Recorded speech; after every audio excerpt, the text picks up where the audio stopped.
Presidente da Confederação de Desporto Timor-Leste pronto recandidata para presidente CDTL. Lia hirakni hatou si presidente sessante Confederação de Desporto Timor-Leste liu si conferência imprensa e sexta semana ne. Tuir presidente sessante Afrânio Xavier ni mandato remato ona ma betamba mundo in frente alla moras coronavirus, tambane la consegue realiza Assembleia Geral CDTL nian. Ma bedarang ni Assembleia Geral CDTL se hahu no pronto atu compete, mai be se makmanang no lidera CDTL hotu na fatin contribui. Los nei taniam un mandato na remata ia 2 março 2020. Mas be prolonga também itana ia situação ida Covid. Então depois o governo Hassai retira a implementação do estado de emergência, então aproveitamento ia dili e tabela ia ona a possibilidade para realizar a assembleia ou congresso Confederação Nacional do Desporto de Timor-Leste Badala Lima. E a possibilidade a bela compete fila fale a compete fila fale se dá o reeleito vai se dá a compete fila fale ba período de termo. Ne defende itania congressista sera mak mais modalidade de desporto hira ne bem agora ne ia e am se hare critérios sera ne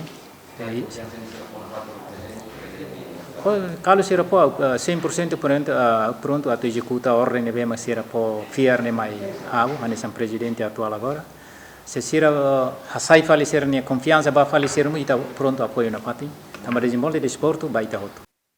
Assembleia Geral SCDTL tuir plano nebe fosai se realiza el orang ruanulo fula novembro tinan riung rua runo resingida. Jimmy Fernandes, Matias Eli, GMN. Presidente da Assembleia Geral Confederação de Desporto Timor-Leste foi a oportunidade para a Associação Sierra Hotu, ato compete para presidente foi CDTL. Mandato presidente Confederação de Desporto Timor-Leste dadang remata ona no ia fula novembro se huikas ho Assembleia Geral ho dihili presidente fong. Tamanemak presidente Comissão Organizadora ba Assembleia Geral CDTL Aniceto Gouveia Berlelo husuba Federação Sira atu prepara ho di compete ba presidente fong CDTL.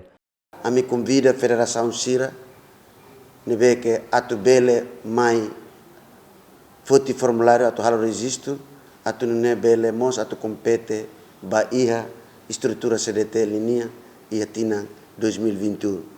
Hoje ami dali datang lori assembleia no comissão organizadora convida itabotira nebe macturia estrutura federação e segunda-feira ami loca na registro ba federação sernebe mak atu hato nina lista candidatura. Assembleia Geral CDT lolos realiza ona antes, mas betamba mundo enfrenta hela moras coronavirus, também ela consegue realizar Assembleia Geral. Jimmy Fernandes, Matias Eli, GMN.